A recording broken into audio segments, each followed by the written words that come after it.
मुगलों ने क्या सही में भारत को सबसे अमीर बनाया था? इस बात को हम लोग जब खंगाल रहे थे उस समय पे रिसर्च करते हुए हमें एक किताब मिली जिसका नाम है the world economy a millennial perspective by Angus Maddison. ये किताब 2000 साल के पूरे डाटा रिकॉर्ड को दर्शाती है। इस किताब को बनाने के लिए इसमें कई सारे इकोनॉमिकल रिसर्चर्स बैठाए गए, तकरीबन 300 के ऊपर, जिन्होंने पिछले 2000 साल का पूर्णतः डाटा इस किताब में दिया है।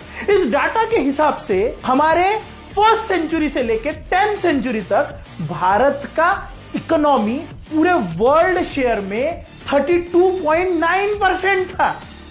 1000 एडी से लेकर 1500 एडी तक 28.9% था।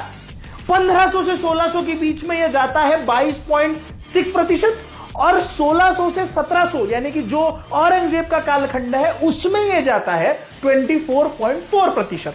अब इस औरंगजेब के कालखंड को कंपेयर करते हैं ये लोग अंग्रेजों के कालखंड से, जिस समय पे वर्ल्ड शेयर में भारत की इकोनॉमी 5% पे पहुंच चुकी थी। तो ये कहते कि देखो अंग्रेजों ने हमें गिराया, मुगलों ने हमें अमीर किया। अरे भैया हम गरीब हुए कब थे?